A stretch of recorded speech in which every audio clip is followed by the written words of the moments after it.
Hello, welcome guys. So today I'm going to be doing a podcast number 16, and what I'm going to be talking about is investments and trade in India. Particularly, I'm going to be speaking about a particular policy that was implemented by the government of India. So the government of India released a new policy under the Ministry of Commerce and Industry. The Department for Promotion of Industry and Internal Trade, okay, so this is FDI, Foreign Direct Investment Policy section, okay, in response to curb opportunistic takeovers and acquisitions of Indian companies due to the current COVID-19 pandemic. Okay, so this was a press brief also, it was done in a press briefing by the Indian government on the 17th of April 2020. So guys, the government had, what it had done is it had revised a new policy on the FDIs, foreign direct investment policy. So we'll talk about it a little bit, and maybe we can try to find a solution here. And you can comment down below if you want, and just you can share your views, and if you agree or disagree, we can come to a middle ground, and maybe we'll try to find some solutions. Okay, all right. Welcome Anirban Oja. Thank you very much. I appreciate it. Anthony Eric PF. Okay. Thank you very much for joining in. Please feel free to comment. Okay. Okay, guys, I'm gonna go on. Welcome Jamirato as well. Okay. So basically, I'm gonna define what is an FDI for those who are not very much keen on the finance and economic stuff here. So FDI, according to my research, okay, an FDI is an investment in the form of a controlling ownership in a business in one country by an entity based in another country. FDI, okay, could also mean either inorganically, which means by buying a company in the target country, or organically by expanding the operations of an existing business in that country. In short, basically, FDI is basically a foreign direct investment. Companies, they come to India, for example, and they invest, and they do business, expand their operations, whatnot. So, and what India had done right now is they had put a new policy, which we will talk about more in this podcast. Okay, so the FDI in India. Okay, I'll just give you a brief history. It's called foreign direct investment. Okay. It was introduced in 1991 under Foreign Exchange Management Act, FEMA, driven by FM Manmohan Singh. Okay. Good evening, Jamirato. I appreciate it. Thank you. Welcome, Ayo as well. Taro as well. Thank you. So there are two routes in India. Okay, how the FDI goes about. Number one is the automatic route. Okay, so by this route, FDI is allowed without prior approval by the government or RBI, Reserve Bank of India. So the second one is the government route, which seems to be a little problematic here. But as far as the FDI in India is concerned, prior approval of the government is needed via this route. Okay. The application needs to be made through Foreign Investment Facilitation Portal. So I guess there's some kind of a portal in the Indian government website where you have to kind of go through a single window registration, and you have to register in order for you to carry out your business. So I think it is very rigorous, intensive, and I would assume so, because India being such a big country where there's only one window of application. I think there seems to be a kind of like a problematic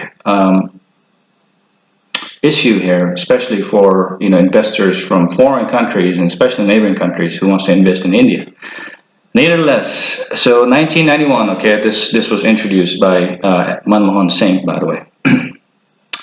So I'm just going to give you a very brief overview of what this new policy is all about. Okay, the whole revised position of the FDI policy. Okay, so basically, what India did was, with the whole rise of COVID-19 epidemic and victims all across the world, basically what happened was, there's China is here, which is fully investing in other countries, and you should also know that China has been one of the first countries actually to even curb out at least majority of coronavirus victims, and they definitely really did a very good job in curbing it out per se. Unlike the United States or many other countries, which are actually going up, especially in Europe as well, on the number of cases of coronavirus and also deaths.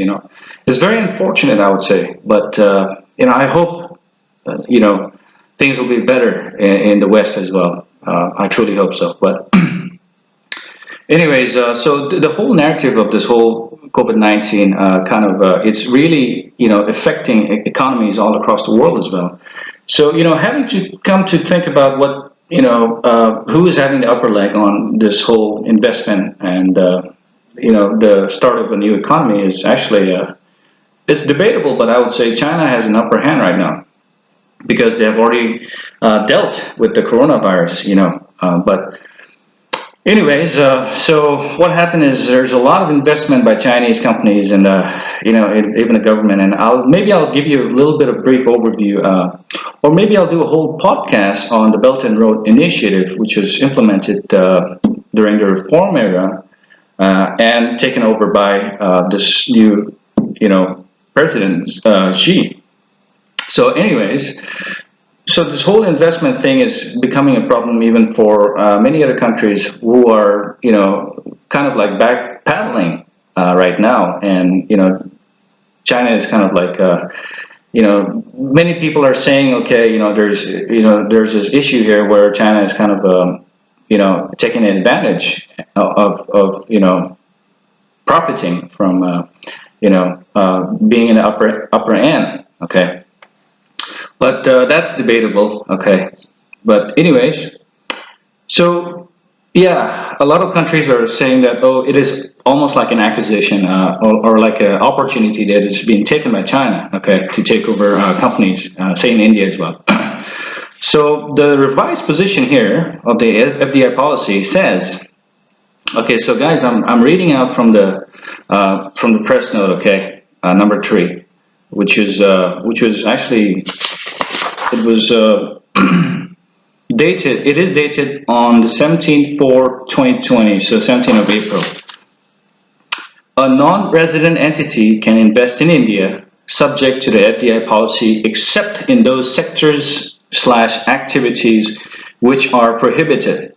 However, an entity of a country which shares land borders, guys, this is a very important issue here because sharing land borders with India, okay, means we have a lot of countries that is sharing borders with India, particularly the Eastern Bloc or the Eastern region and the Northeast region as well. So keep that in mind, okay.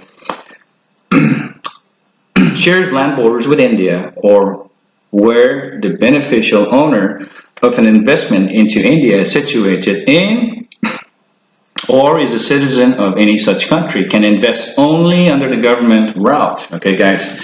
So you have to know, like, whoever is investing in FDIs in India, be it companies, entities, they have to go through this whole government route, not the automatic route. Okay, which was automatic for India, for many years, but. India has found out an excuse, particularly with this COVID-19, saying that it has to come through the government route. Okay, so let's try to analyze this revised policy. Okay, and let's try to comment and talk about it a little bit. Okay, so according to so there's this. Here's I actually did my research here, and I was actually going through one of the legal companies, okay, lawyers, okay, basically in India, it's called Lakshmi Kumaran and Sridharan Attorneys. Okay, I think they're a company that deals with all this FDIs and all that stuff.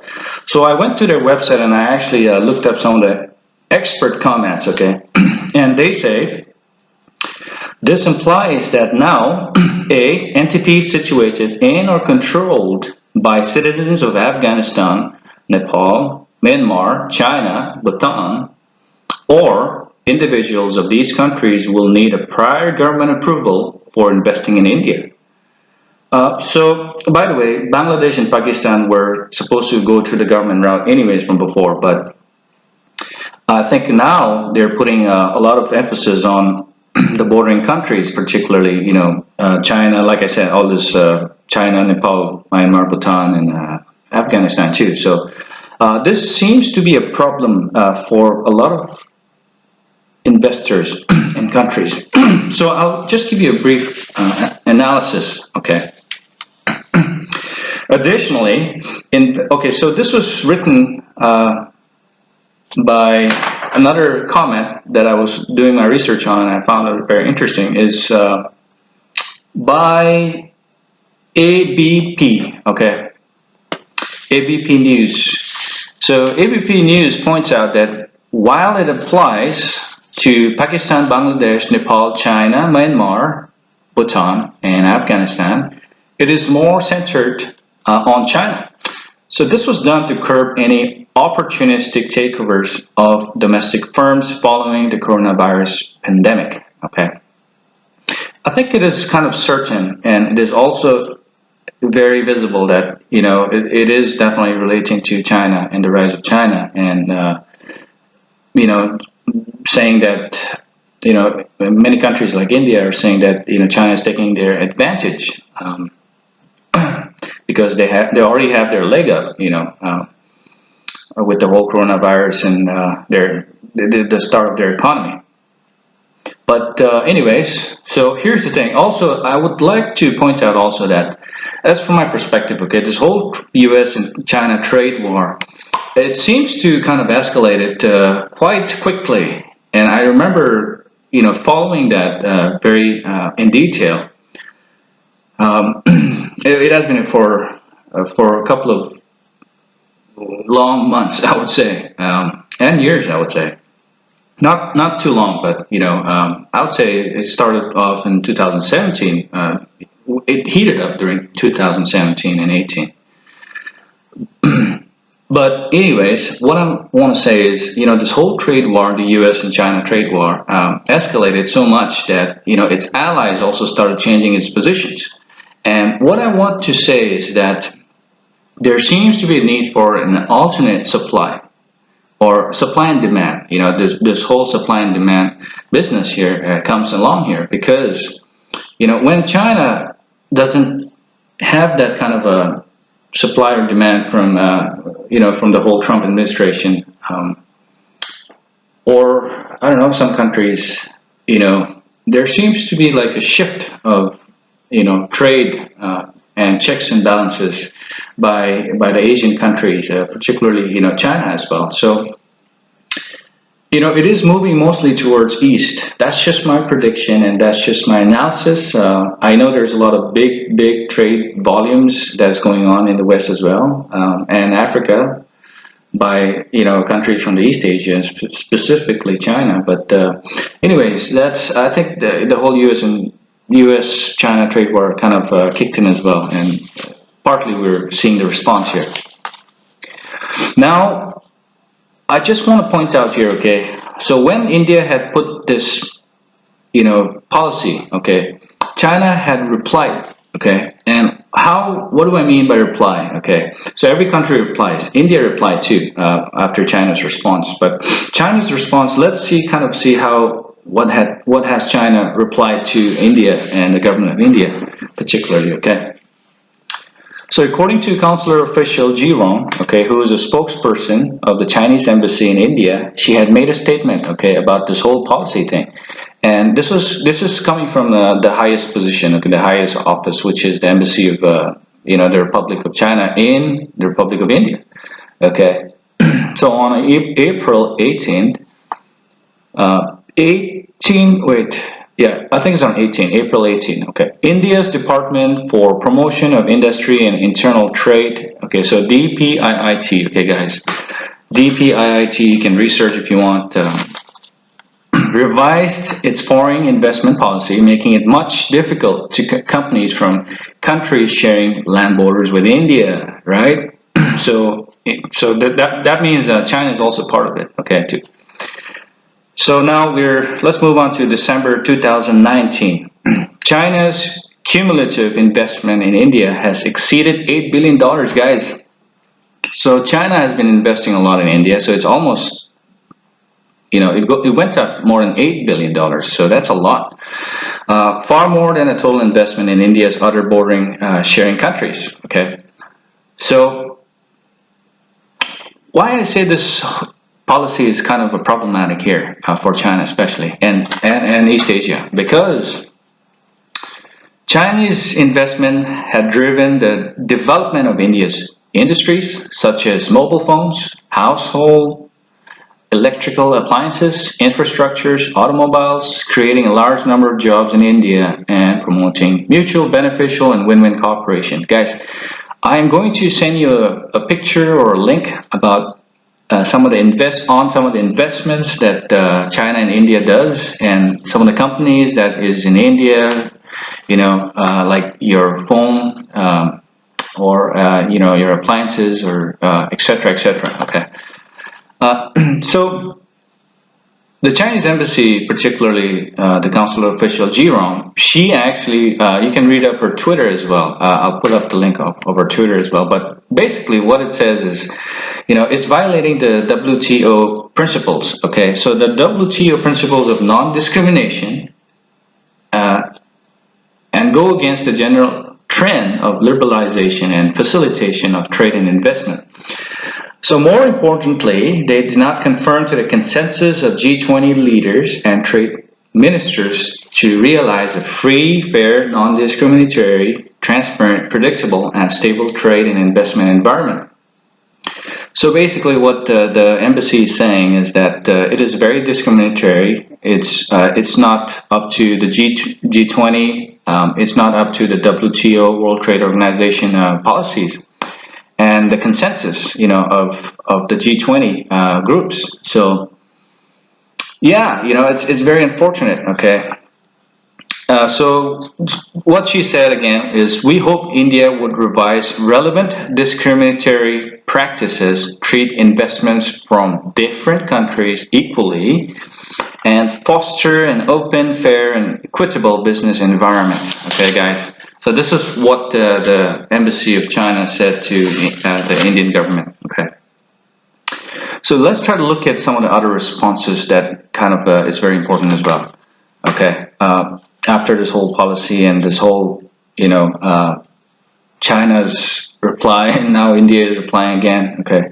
So according to the Reuters, okay, there's a government official from India, very senior, who said, okay, these times should not be used by other countries to take over our companies. Okay, so this means what he's saying is, in times like coronavirus or COVID-19 pandemic, countries should not take an advantage by taking over India's companies. Okay, so this is what the whole FDI and acquisition, all that comes about. Okay, guys.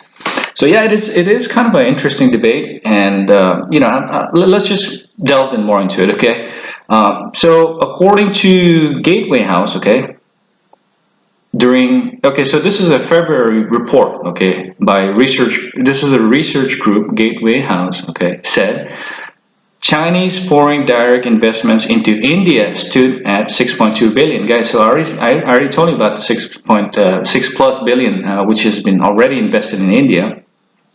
And there's a lot more to be invested, okay? But after this whole policy, I don't know how it's going to go about, So, okay, here's another one. So this is, well, I actually found in Economic Times, I think. Yes, Economic Times. Yes, okay. And this is by Rakesh Nangia, okay, who is the chairman of Nangia Anderson Consulting, okay. He said, this move of the government is in line and consonance with the global sentiments and concerns raised globally on possible acquisition, takeover attempt by Chinese companies. Similar steps have been taken by a few other countries also. Okay, so this is Rakesh Nangia. He's a consulting, he has a consulting company basically, and he said that. So, guys, so I've already read to you about this whole thing here. So also you should know that India doesn't allow, was that Pakistan? Yes, Pakistan and Afghanistan. Wait, hold on. Is it Pakistan or Afghanistan? Okay. They don't allow some countries to actually do some business in India without some consensus. Okay. So basically, yeah. Bangladesh and Pakistan, okay, specifically Pakistan, okay, investment by citizens of Pakistan and entities incorporated in Pakistan in defense, space, atomic energy, and other sectors is prohibited, okay, as earlier as well, okay. So basically, yeah, it's very unfortunate that India doesn't deal with, Pakistan on certain issues here, which, okay, well, that it is debatable. You don't. I think there's a reason why you put that policy out there, and yeah, there's a history as well with Pakistan and India, which is, well, it's a bitter history, but I'd say let's just ramp up our diplomatic relations. I think this will be a better way. Okay, guys, so I've already said to you about the China's response, and I've already said to you some of the Indian responses here, okay? And of course, what the Indian response is because, China is taking opportunity, not just China, but the neighboring countries of India. So indirectly, it is China, okay? It's saying basically that, due to the coronavirus thing and the COVID-19, they're taking advantage of, well, not just the coronavirus, but they have an upper leg because they've already, their citizens are pretty safe now, and business has resumed for many parts of China, and for that matter, I think India and some of the countries which are experiencing a lot of Chinese investments seems to have a problem out there because they think that China is using this advantage in taking over all the Indian companies. But that is for us to debate. And if you don't agree, or if you agree, please feel free to comment, and you can email me as well. Okay. All right. So I'm going to say some of the problems here. Okay. So this policy, okay, will have implications for companies having investments in India from restricted persons, restricted companies, etc., etc.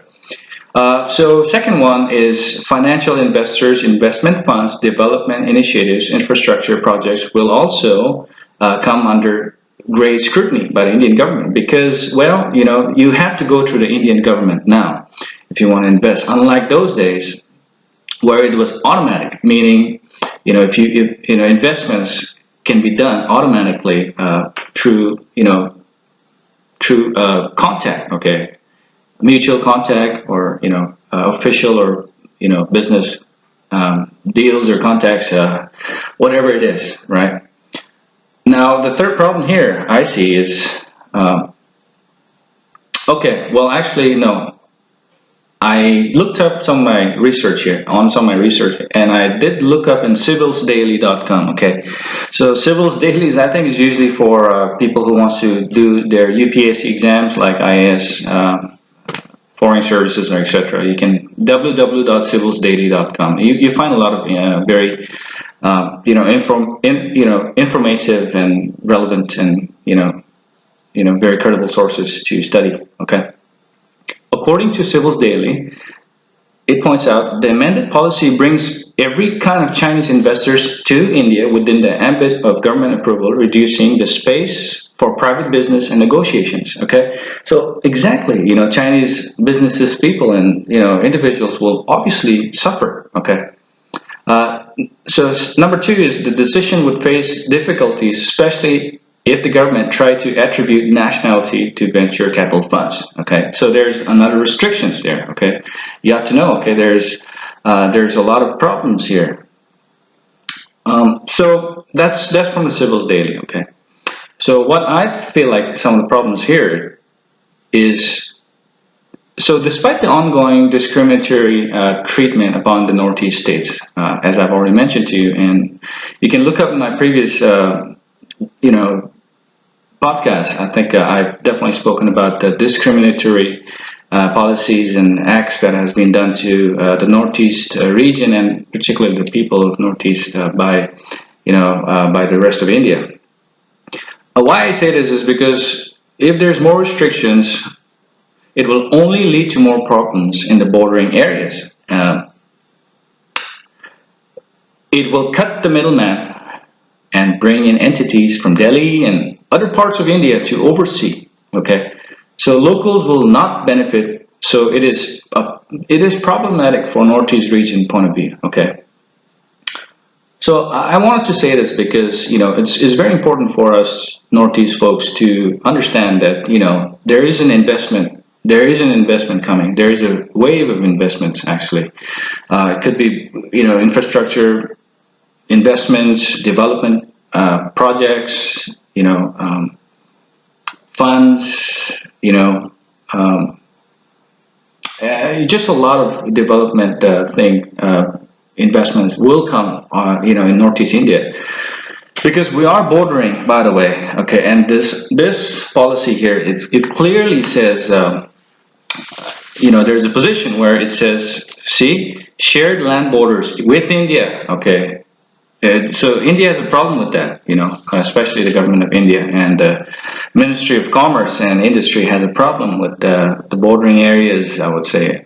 And this is directly related to Northeast India, from my perspective. I know there's bordering countries, okay, but India is bordering, India is close to Mauritius as well. And something, most of the FDIs, funds and investments of all the Indian, FDIs are in Mauritius. Who would have thought, so not in other parts of,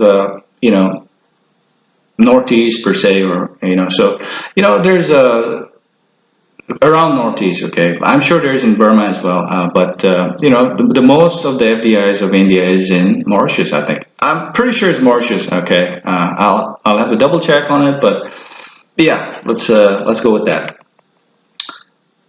Okay, so I told you already, okay, locals will not benefit, okay.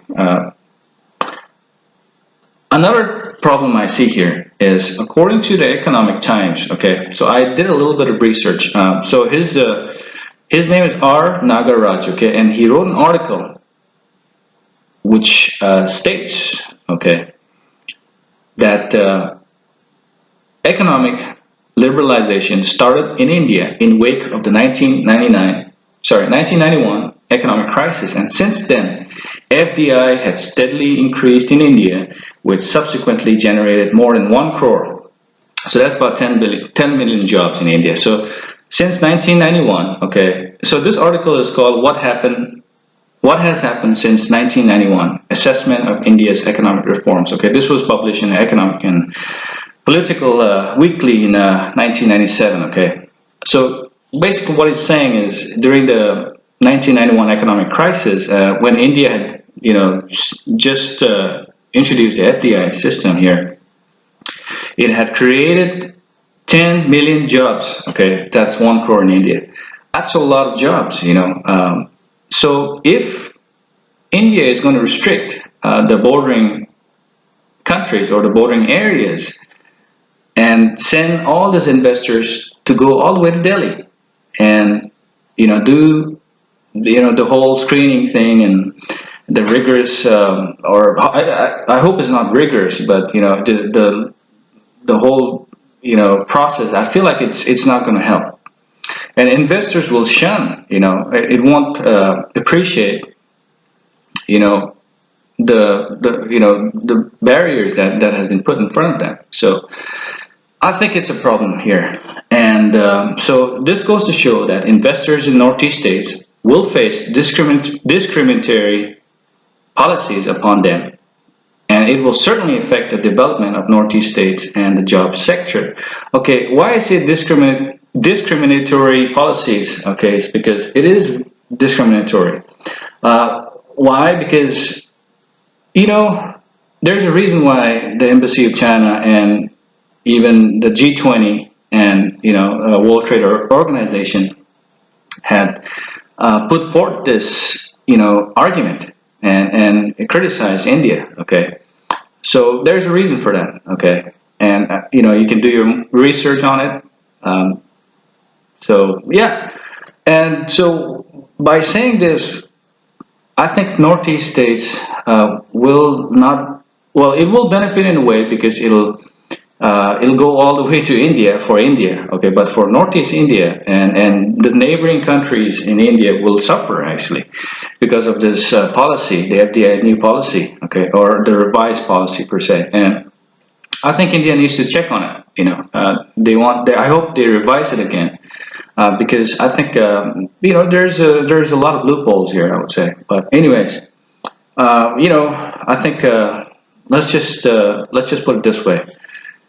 I hope that this policy, the FDI policy, will not affect the job sectors and the future investments in the northeast part of India, because see, when you tell that investors should go to Delhi and do this whole screening process, unlike those days where it was automatic. Through mutual consent, okay, which is more sweet, I would say.